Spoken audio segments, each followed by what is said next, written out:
Andrés Manuel López Obrador, el abanderado de la izquierda latinoamericana que está en contra ultranza de la mano dura, incluso llegando a criticar a Nayib Bukele, diciendo que hay autoritarismo y no se respetan las libertades.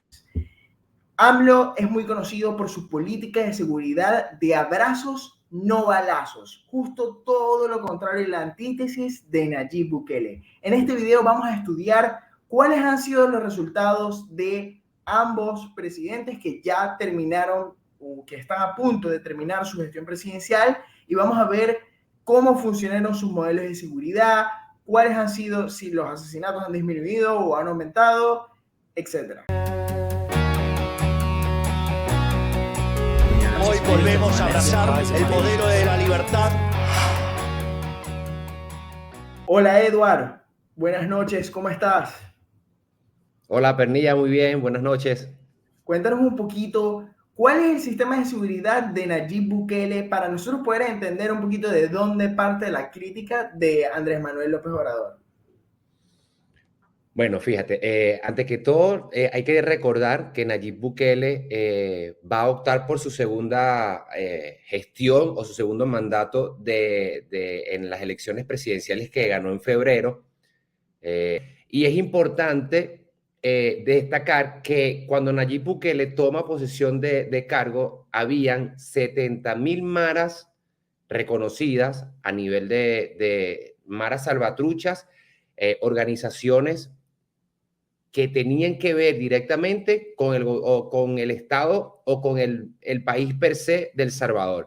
Estaban en otras regiones, pero él tenía 70,000 maras. Al día de hoy han logrado encarcelar a 50,000 maras. Eso quiere decir que más de un 70% de las maras ya se encuentran tras las rejas con algún juicio o sentencias previas o sentencias firmes.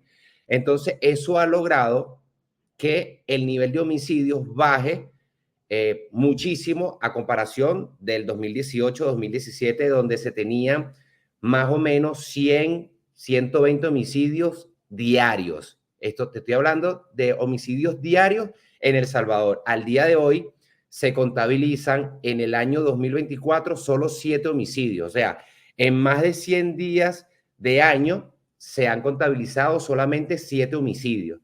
Entonces, la cifra ha venido en declive y eso es un saldo positivo para la gestión del gobierno de Nayib Bukele.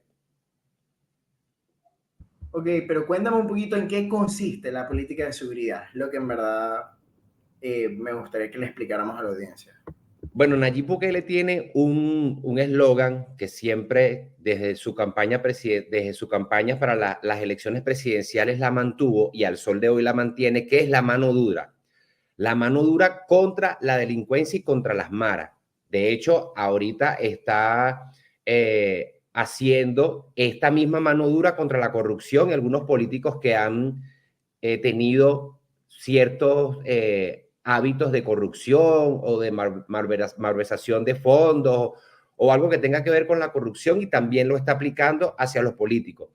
Pero esa mano dura consistía o consiste en acabar precisamente con estas maras, con estos grupos guerrilleros, y no dejarse, si se quiere decir la palabra es amedrentar, porque en otros gobiernos, el FMLN y el ARENA, que estuvieron prácticamente por 12 años en el gobierno, se dejaron amenazar mucho y las maras obtuvieron mucho poder, tanto poder político que ellos decidían quiénes eran los gobernadores y quiénes iban a ser los alcaldes. Inclusive se llega a decir que ellos decidían, estando en las cárceles o fuera de las cárceles, decidían quiénes iban a ser los presidentes y negociaban esa cuota de poder interno en territorio en El Salvador. Entonces, la mano dura consiste en, primero que nada, eliminar todas las maras. Esas 70,000 maras logró ya bajar 50,000. Y la mano dura, su objetivo principal es que las maras paguen cada una por los delitos que han cometido. Fíjate un detalle interesante de las maras. Para tú poder ser parte del grupo de las maras, tenías que haber cometido un homicidio. Ese era como tu título de graduación. Para entrar en las maras, necesitabas cometer un homicidio contra una persona inocente o contra otra persona X, pero ese era tu título de graduación. Y de ahí en adelante te seguían poniendo como los sicarios que se conocieron en algún momento en los años 80, en los años 90, que se conocía mucho la figura del sicario, parecido eran las maras. Luego tenían encargos y ellos iban acumulando homicidios a lo largo de su carrera. Y por los homicidios se hacían tatuajes. Entonces, particularmente, si tú ves los videos de las cárceles de El Salvador, ahorita esta última cárcel que inauguró Nayib Bukele, donde pueden hospedar más de 50,000 presos, si tú ves esos videos, ves que todos ellos están llenos de tatuajes, y es precisamente por eso, porque las maras se tienen como esa identificación de tatuarse, inclusive se tatúan el MS-18 o la Mara Salvatrucha, y eso es como anteriormente era como un símbolo de poder dentro de El Salvador. Hoy día, nosotros estuvimos en El Salvador y pueden ver los videos que hicimos de El Salvador. Hoy día, los jóvenes no se tatúan porque los relacionan con las maras. Entonces ya eso es parte de la mano dura, ¿sabes? Eso es parte de que anteriormente un joven, cuando se tatuaba, tenía como un símbolo de que él era grande, tenía poder, porque o se involucraba con las maras o tenía esa afinidad con las maras.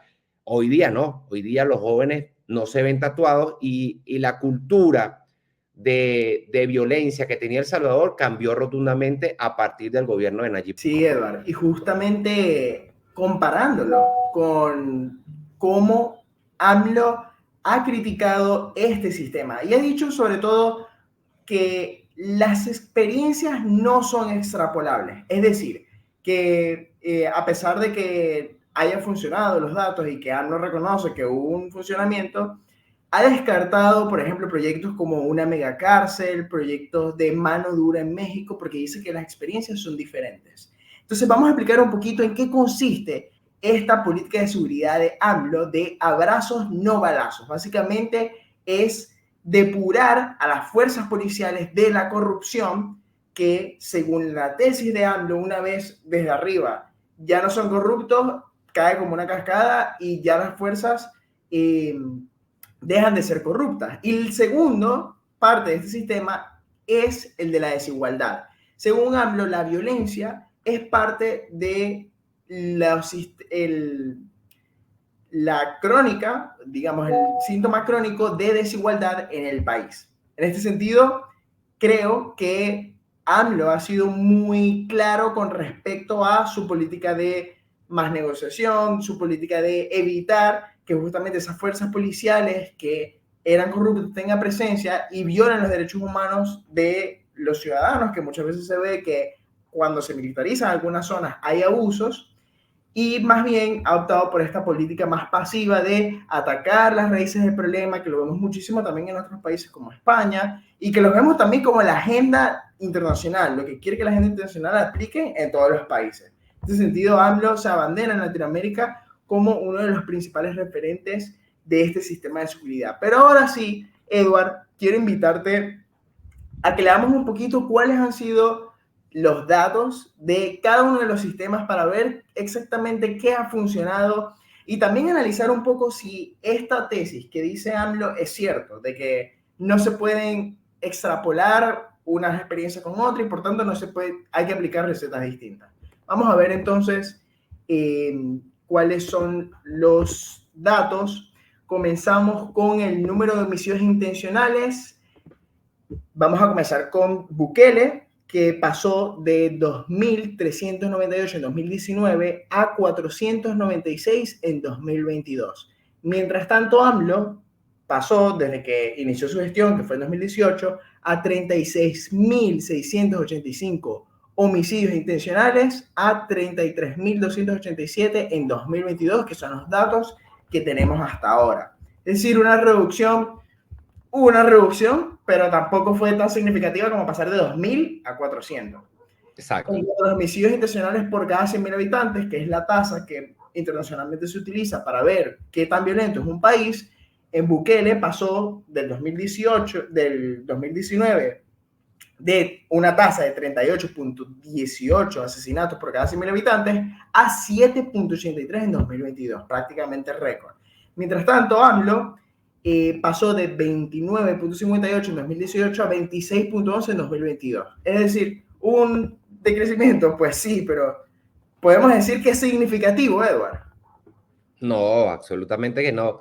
Fíjate, ahí son dos países, son dos naciones totalmente diferentes. En el caso de México tenemos el cártel de Sinaloa y el cártel de Jalisco.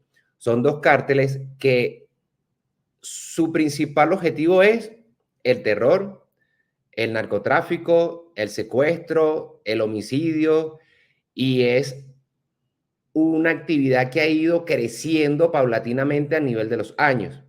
A diferencia de El Salvador, que las maras, no voy a decir que no están tan bien dotadas como estos cárteles que están súper dotados de armamento, de equipo, de tecnología de punta, pero en el caso de las maras no es tan creciente porque no lograron obtener ese objetivo principal, o creo que no se organizaron en ese sistema de obtener tecnología de punta, de tener armamento mucho más versátil que el de las Fuerzas Armadas. Y otra cosa importante, ahorita que menciono las Fuerzas Armadas, en el caso de México solamente se utiliza la Policía Federal o la Policía Nacional en algunos casos para combatir a las pandillas y a las guerrillas, y en otros casos se utilizan las Fuerzas Armadas para combatir los cárteles. ¿Qué hizo Nayib Bukele en El Salvador? Unificó la Policía Nacional con las Fuerzas Armadas, y eso lo hizo con los decretos de sección, de estado de sección, que creo que ya van 1 año y medio con estos decretos de estado de sección, y con eso él logró, con la unificación de las Fuerzas Armadas y la policía, unificar las fuerzas, traer tecnología que le brindó tanto Estados Unidos como Israel, tecnología de punta, para monitorear a los maras donde estaban, rastreando los GPS de los celulares, y con eso él logró poco a poco ir capturando todas esas maras. Caso contrario, en México no se utiliza tecnología de punta a nivel de las Fuerzas Armadas o a nivel de la policía. Posiblemente sí tengan dotación de equipos muy buenos, pero no tan sofisticados como lo que tienen los cárteles, porque yo no sé si tú has visto en las últimas oportunidades cuando los cárteles inclusive intentaron allanar un aeropuerto en México cuando iban a trasladar al hijo del Chapo Guzmán. Ellos se metieron y prácticamente vulneraron todo el sistema de seguridad del aeropuerto. Entonces eso quiere decir que ellos están sistemáticamente bien preparados y a nivel de armas están súper organizados, mejor que las Fuerzas Armadas y que la Policía Nacional. Cosa contrario en El Salvador, que el presidente Nayib Bukele ha buscado asesoría en otros gobiernos, estos gobiernos que siempre son pro en cuanto al antiterrorismo, en cuanto a la lucha contra el narcotráfico, como es Estados Unidos, como lo es Israel, y últimamente como China también se ha involucrado en esa ayuda de tecnología, han sabido lograr engranar Fuerza Armada, tecnología y Policía Nacional para ir encarcelando todas estas maras que estaban libres.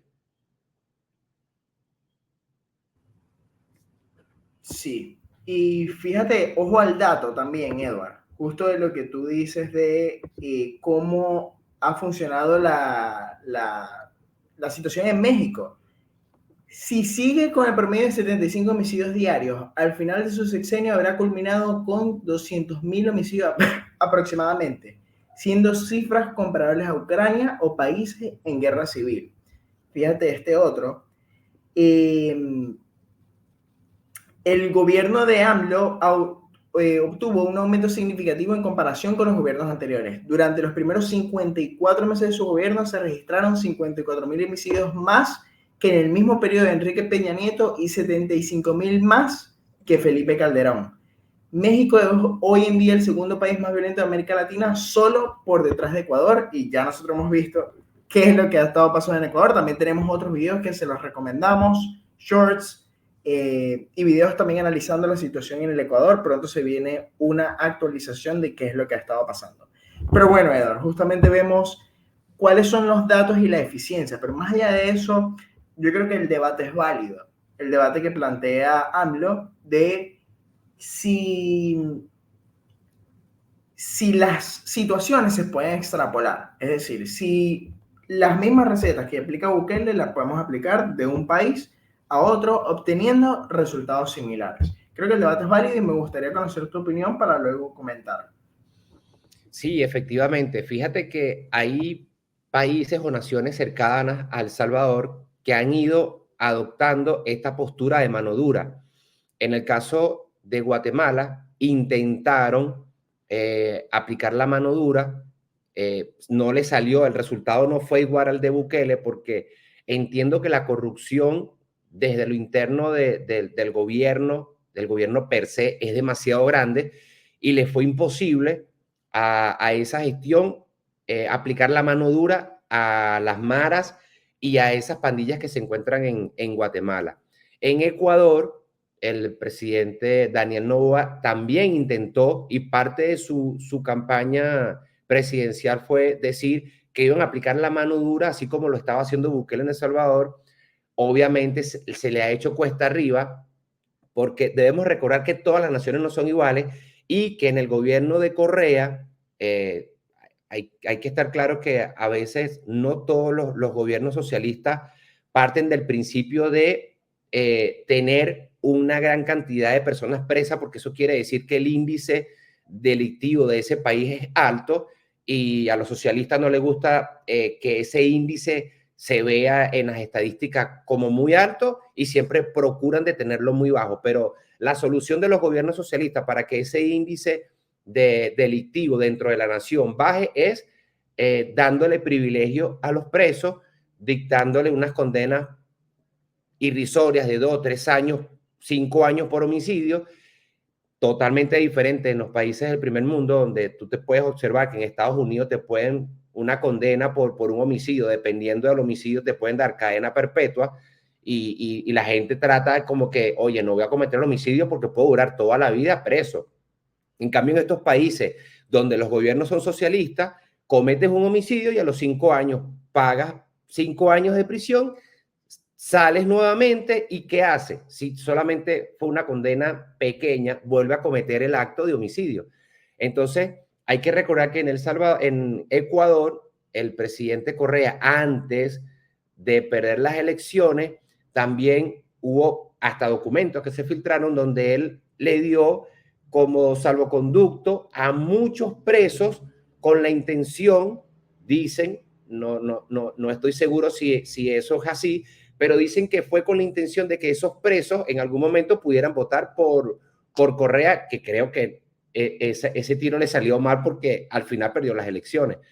Pero estas estrategias de los gobiernos socialistas de ir dándole beneficio a los presos trae como consecuencia un nivel delictivo mucho mayor al país que nos lo da. Fíjate, El Salvador, no le están dando beneficio a los presos, al contrario, están dictando una sentencia sobre otra sentencia. Yo vi recientemente un anuncio y una publicación donde decía que un preso tenía una condena de 400 años. O sea, que se muere, vuelve a nacer y durante 400 años va a seguir pagando por esos homicidios que cometió. Creo que cometió 26, 27 homicidios. Entonces tú ves la diferencia. Si yo estoy en un país donde la ley la aplican verdaderamente como lo establece la ley, donde yo por un homicidio voy a pagar cierta cantidad de años, yo digo, no voy a cometer homicidio porque voy a durar toda la vida en la cárcel. Si estoy en un país donde la ley favorece al preso o al delincuente, obviamente voy a seguir delinquiendo porque no tengo nada que perder. Correcto, es lo que en economía se conoce como el costo oportunidad. Básicamente, ¿cuál es el costo que yo tengo de delinquir? Y evidentemente, mientras más alto es el costo, menos incentivos yo voy a tener de hacerlo. ¿Qué es lo que pasa, por ejemplo, en El Salvador? Justamente cuando ya las cosas empiezan a funcionar, cuando ya se crea un sistema donde se conoce y se reconoce que la ley se aplica, los costos suben muchísimo y por supuesto ya no te conviene tanto y lo que pasa es que baja. Ahora bien, sí creo que las realidades pueden ser distintas y capaz uno de los grandes problemas son los mismos sistemas. Porque ¿qué pasa en México? Creo que uno de los grandes problemas en México que se reconocen en el mismo país y a nivel internacional es su sistema de justicia que es demasiado lento. Y eso hace que sea prácticamente imposible procesar a las personas a tiempo. Lo que hizo evidentemente Nayib Bukele fue crear leyes mucho más que permitieran mucha más flexibilidad, como por ejemplo que aquellos que tuvieran tatuajes, listo, preso. Entonces, cosas que facilitaran muchísimo más ese sistema que usualmente los sistemas judiciales en América Latina son mucho más lentos. Y también veo un poco más complicado el hecho de que es un gobierno muy federal. En el caso de El Salvador es un poquito más centralizado, pero en el caso de México es muy federal, mucho más complejo y hay muchísimos poderes que hacen contrapeso. Entonces, sí creo que lo que puede pasar es que las realidades sean diferentes, pero yo creo también que los datos lo demuestran, es decir, el sistema que funciona es básicamente un sistema, si no el que está aplicando Bukele, un sistema similar, es decir, de donde se aplica la ley, donde se muestra que se aplica la ley, donde se dan actos ejemplificadores, que es lo más importante. Porque también el ejemplo es lo que tú comentas, el símbolo, es cuál es el costo. En México la impunidad es altísima, hay muchísimos, los costos son prácticamente nulos para poder delinquir. Entonces, ¿cómo el gobierno simboliza, en vez de dar abrazos, como no balazos, sino abrazos, más bien un símbolo de el que la hace la paga, que es también lo que se está intentando hacer en Argentina? Eso es lo que yo creo que va a hacer que verdaderamente en México se haga, pero es verdad, hay muchísimos sistemas, demasiados contrapesos de poderes, y no solamente eso, que es lo complejo, sino además la corrupción que carcome todas las instituciones mexicanas. Entonces, creo que si bien acierta López Obrador con identificar que la corrupción es un problema grave, que lo es, acierta también con poner como una de sus políticas centrales de seguridad el luchar contra la corrupción, creo que no es suficiente. O sea, creo que le falta esta parte de más mano dura contra la delincuencia, porque si tienes unas fuerzas que no son corruptas, entonces sí puedes empezar a aplicar cosas sin necesariamente llegar a los abusos de derechos humanos. No hay por qué llegar a ese punto. Entonces, creo que en todos los países se puede aplicar, así como por ejemplo se aplica en economía cosas, por ejemplo, se liberalizan mercados para poder generar crecimiento económico. Hay principios que son básicos, pero evidentemente todas las realidades son distintas y las formas en cómo se tienen que aplicar son distintas. Fíjate, Andrés, un tema importante en cuanto a los tatuajes que mencionaste hace rato es solamente tatuajes alusivos a la Mara Salvatrucha y al Movimiento 18. O sea, es específico el que se tatúe Mara Salvatrucha o Movimiento 18, sí se vincula directamente con las Maras Salvatruchas en El Salvador, bueno, y en el Centroamérica. Y en cuanto a las políticas que están implementando tanto Obrador como Bukele, fíjate, un aspecto bien importante que te tomé la idea. Las leyes en México son un poco más lentas que en El Salvador, pero eso es inducido. ¿Inducido por quién? Por los cárteles, por la corrupción y por el mismo gobierno. A diferencia de lo que está pasando en El Salvador, que se están depurando un poco las leyes. De hecho, el Código Penal lo están reescribiendo para darle las sentencias que son con los años de cárceles que son por homicidio y dependiendo del calificativo del homicidio. Entonces, ¿esto de qué habla? De que un gobierno, como es el gobierno de Bukele, que es un gobierno de centro derecha, está tratando de poner todo en orden a pesar, y esta es otra cosa que te quería decir, a pesar de las críticas de todas estas ONG y de prácticamente todas las organizaciones que tienen que ver con los derechos humanos. A diferencia de México, que hay una mayor cantidad de homicidios diarios, porque en México, claro, es un país más grande, pero si tú te pones a contar 33,000 muertos por año, eso quiere decir más o menos que la tasa son 3,000 por mes. Y eso quiere decir más o menos que son entre 100 y 200 semanales, o creo que hasta más.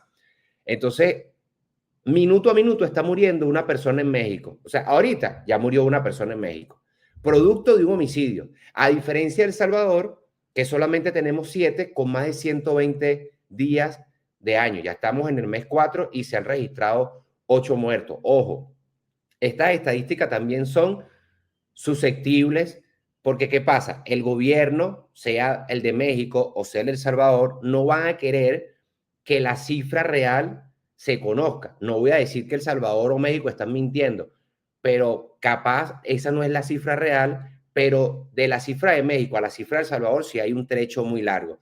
Y entonces eso tiene que ver con la política que se están implementando y tiene que ver con la ideología de qué gobierno quiero tener y hacia dónde voy. Porque si seguimos diciendo que si hay más igualdad vamos a tener menos homicidios, el homicidio se te va a seguir incrementando y del otro lado, a pesar de todas las críticas, yo no sé si hay igualdad o no, aunque yo visité El Salvador y sí vi que la gente está tranquila, está contenta, económicamente de repente no están como ellos quieren, pero a nivel de seguridad, a nivel personal, a nivel de relaciones, a nivel de comodidad en las calles, yo doy 90 puntos al Salvador y 5 puntos a México.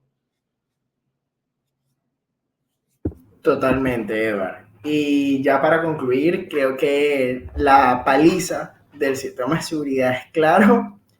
Creo que a nivel de ejemplo también de lo que se debe hacer en América Latina, el Bukele y lo que se está haciendo en El Salvador es un buen ejemplo, más bien para todos los países latinoamericanos. Creo que sí, el planteamiento que hace AMLO es válido en el sentido de, bueno, las diferencias contextuales, pues sí, evidentemente hay diferentes, incluso el mismo Bukele lo decía cuando terminó de hablar su charla con Patricia Bullrich en la conferencia en Estados Unidos, que él decía justamente, bueno, nosotros intentamos de apoyar a Argentina, pero cada caso hay que estudiarlo y en su caso tienen una situación distinta y requieren soluciones distintas. Pero a nivel general, a nivel de estrategia, las estrategias son distintas. Entonces, son similares, más bien decirlo. Las tácticas es lo que cambia. Y creo que a México más bien le vendría bien un poquito más de mano dura, un poquito no, muchísima más mano dura para poder combatir justamente la guerra contra el narcotráfico que ha visto en la historia de México.